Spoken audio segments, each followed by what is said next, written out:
연초에 민수기 말씀으로 새벽을 깨우고 있습니다. 연초에 우리가 좀 익숙한 성경 내용이면 좀 더 반가울 텐데 민수기는 좀 생소하죠. 또 오늘 읽었던 말씀도 보면 좀 쉽게 와닿지 않습니다. 연초부터 1, 2장에는 이스라엘 사람들의 이름이 많이 나왔죠.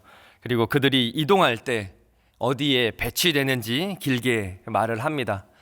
그리고 3장부터는 레위인들의 직무에 대해서 또 길고 자세하게 이야기를 해줍니다. 우리는 이 민수기서를 읽어 나갈 때 이런 생각이 들 수 있습니다.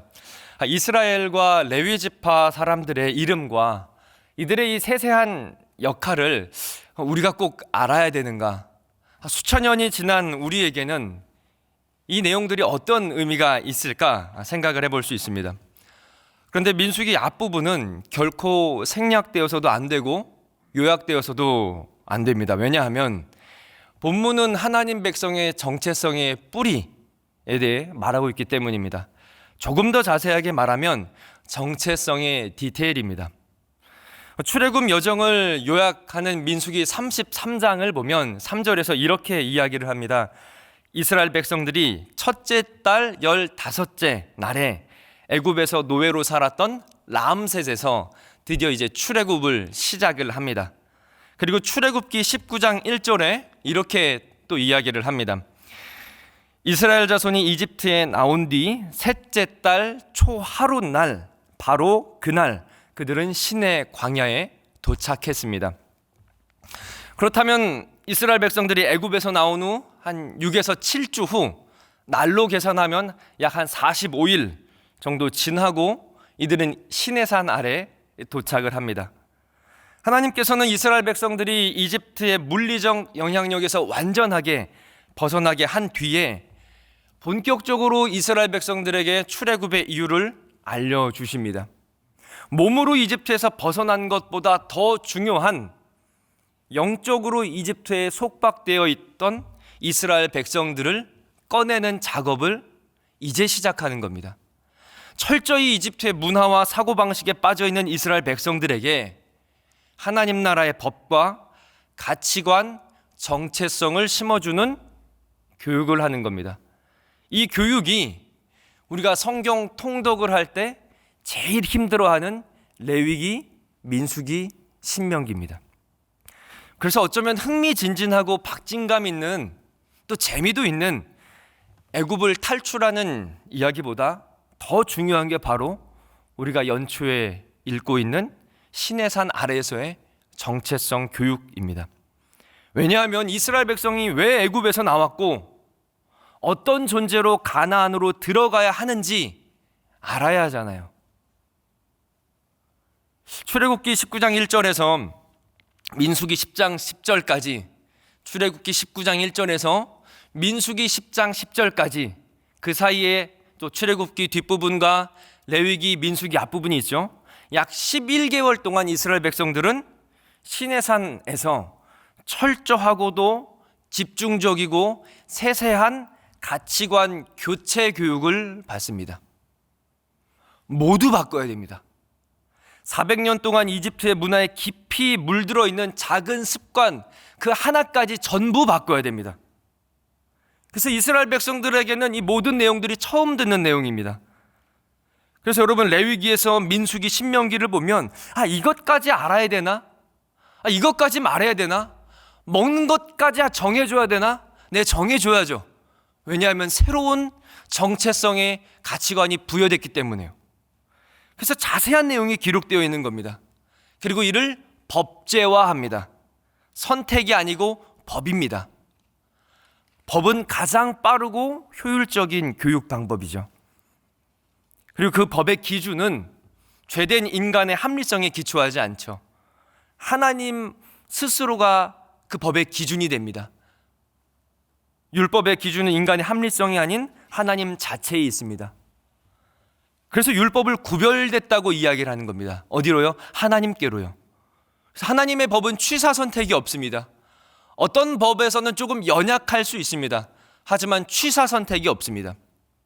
먹는 것에서 시작해서요, 입는 것, 자는 것, 세탁하는 법, 이동하는 순서와 방법, 배치 방법까지 하나하나 다 세세하게 교육해야 됩니다.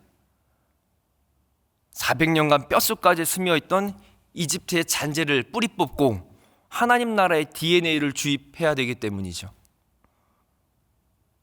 그 관점에서 우리는 민수기, 레위기, 신명기를 읽어 나가는 겁니다. 1, 2장은 이스라엘 백성 전체의 수를 자세하게 이야기를 하죠. 그리고 성막을 중심으로 하여 이스라엘 백성들 12지파를 배치를 합니다. 그래서 앞선 목사님들이 잘 설명을 해주셨죠. 핵심은 뭡니까? 이스라엘 백성들은 하나님 중심의 공동체라는 겁니다. 왜 그렇게 배치해야 되나요? 그러한 배치가 군사적으로 맞습니까? 이 질문 자체가 틀린 겁니다. 이 진 배치에서 보여주는 것은 뭐냐면 이스라엘 백성들은 하나님 중심의 공동체라는 것을 보여주는 겁니다. 모든 사람들이요. 그리고 하나님 중심의 공동체를 다른 말로 말하면 뭡니까? 하나님만 예배하는 공동체예요.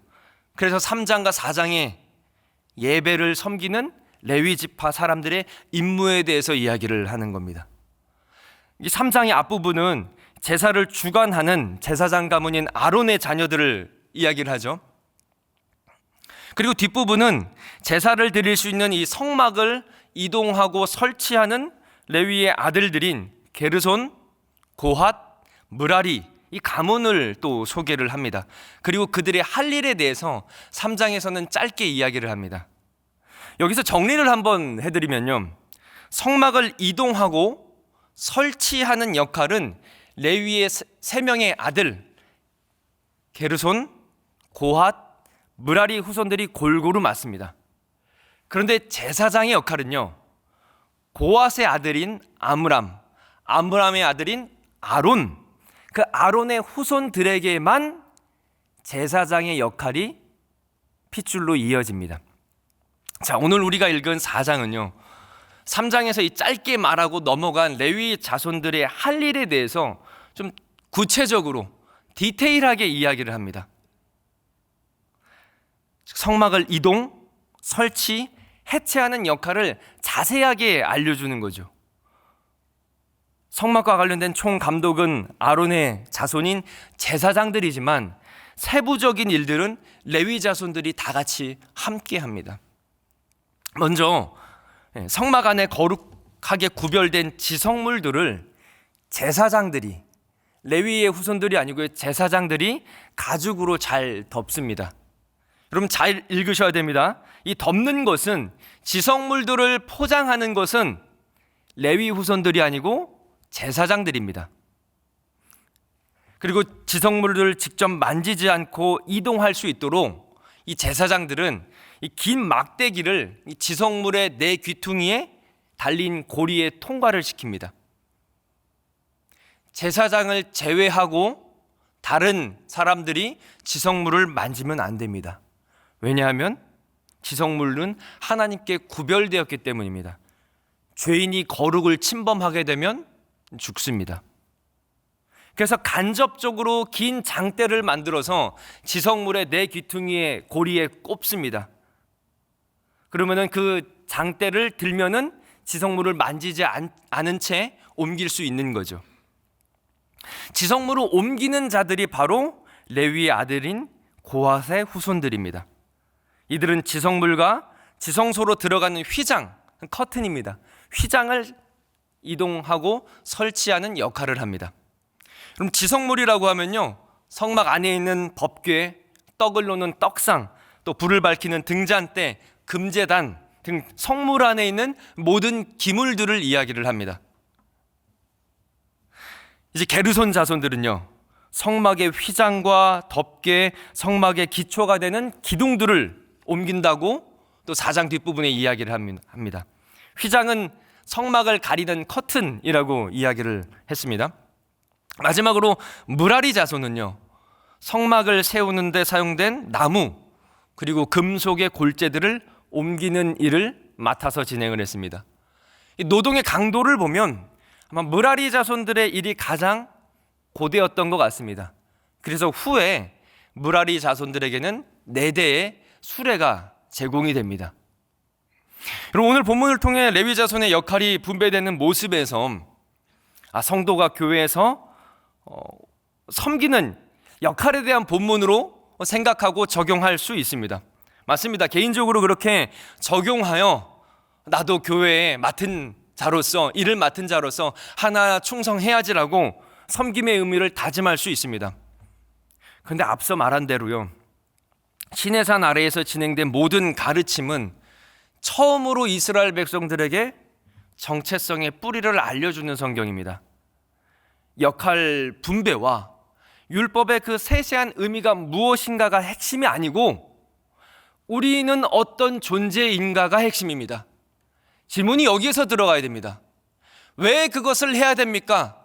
왜 이것을 먹어야 됩니까? 왜 우리만, 왜 저 사람들만 저것을 이동해야 됩니까? 라는 질문은 잘못된 질문입니다. 우리는 누구입니까? 우리는 어떤 존재이기 때문에 그것을 먹어야 되고 먹지 말아야 되며, 우리는 어떤 존재이기 때문에 성막 중심으로 이동하고, 우리는 어떤 존재이기 때문에 그 일에 참여해야 됩니까? 라고 우리는 물어야 됩니다. 하나님을 섬기는 존재이기 때문에 예배하는 법과 살아가는 법을 배우고요, 해야 할 일을 배우는 거죠. 또 민수기 3장과 4장에서 레위인만 구별하여 직무를 맡겼다고 해서 여러분 이스라엘 백성 중에서 레위인들이 더 자격 있고 거룩하다라는 것이 아닙니다. 누군가는 예배를 섬기는 역할을 해야 되기 때문에 이들이 그 역할로 구별되어진 겁니다. 다른 백성들은요, 다른 지파의 사람들은요, 앞장서서 싸워야죠. 믿음으로 전진해야죠. 누가 더 중요하고 누가 더 중요하지 않는 일은 없는 겁니다. 이스라엘 백성들이 율법을 듣고 각자 진배정을 받고 각자 임무를 부여받았을 때 이런저런 이유를 달지 않았을 겁니다. 왜요? 모든 것이 감사고 모든 것이 은혜잖아요. 고된 노동을 해야 되는 무라리 자손들이 하나님 왜 우리만 힘든 노동을 시킵니까? 항변하지 않습니다. 아멘 하고 감사했습니다. 그들이 처음 사명을 부여받고 예배를 처음 섬길 때, 그 기물을 옮길 때 얼마나 감사하고 감격했을까요? 그래서 우리가 자주 부르는 찬양의 가사처럼 모든 것이 은혜이고 모든 것이 감사했을 겁니다. 초심이라고 하죠. 하나님께서 우리를 불러주셨을 때 우리가 느꼈던 그 처음 마음이요. 그래서 여러분 시내산 아래에서의 성경 말씀은요, 우리가 어쩌면 제일 성경 통독할 때 힘들어하는 레위기, 민수기, 신명기 이 말씀은요, 성도들을 첫 은혜 받았을 그 자리로 데려갑니다. 그래서 아마 민수기서를 2023년 1월을 여는 첫 성경으로 선택하지 않았나라고 생각도 해봅니다. 초심은 추억여행이 아닙니다. 내 신앙의 이런저런 연약함과 욕심으로 붙어있던 것들을 떼어버리는 겁니다. 작은 것에 감사하지 못하는 모습에서 감사하는 자리로 다시 돌아가는 거고요, 예배의 감격에 무디어진 모습에서 다시 작은 것 하나에 은혜 받는 자리로 돌아가는 것이고, 이것이 겉사람은 늙어지나 속사람은 날로 새로워진다는 바울의 고백에, 신앙 고백의 비결이었던 거죠. 첫 마음, 그 은혜, 그 감격으로 돌아가는 거예요. 그래서 이스라엘 백성들, 나중에 에스라 선지자가, 학사 에스라가 어떤 말씀을 읽습니까? 모세 오경을 읽잖아요. 그러자 옷을 찢고 제 위에서 눈물 흘리며 회개하지 않습니까? 처음 그 마음을 잃어버렸던 것을 회개하면서요. 사랑하는 성도 여러분, 우리는 민수기를 읽어나가면서 하나님께서 하나님 나라를 어떻게 세세하게 준비하시는지를 봅니다. 우리의 작은 것 하나 어떻게 하나님께서 기뻐하실까, 하나님께서 원하실까 생각해야 됨을 민수기를 통해서 확인합니다. 그리고 그 속에서 큰 자도 작은 자도 없습니다. 더 중요하고 덜 중요한 일도 없습니다. 모두 각자에게 주어진 사명의 감사와 감격으로 충성하는 거고요, 이 땅에서 우리에게 주어진 그 일, 큰 일, 작은 일, 중요한 일, 중요하지 않는 일, 돈 많이 벌기 때문에 중요하고 돈 적게 벌기 때문에 그런 거 없습니다. 모두 각자에게 주어진 사명에 감사함으로 충성하는 거죠. 하나님께서 2023년 여러분의 다양한 섬김으로 또 교회와 하나님 나라를 세워갈 겁니다. 이때 처음 주신 그 은혜와 부르심을 잊지 마시기 바랍니다. 혹 시간이 지날수록 감사와 은혜가 좀 무디어진다고 하죠. 그러면 성경을 다시 펴서요, 모세오경을 다시 펴서, 레위기, 민수기, 신명기를 다시 펴서요, 처음 나를 부르셨을 때 주신 그 말씀의 감격으로 다시 돌아가면 됩니다. 거기서 회복의 역사가 일어날 것입니다. 오늘 이 아침 하나님께서 여러분에게 주셨던 그 첫사랑과 사명, 은혜가 회복되는 아침이 되기를 기억합니다. 그 이를 기억하면서 우리 같이 또 함께 기도하겠습니다. 오늘 말씀 생각하면서 또 특별히 또 통영에서 복음 전하는 3일의 우리 청년들, 성도들을 기억하면서 함께 기도하겠습니다. 사랑이 많으신 하나님, 또 민수기서를 통해서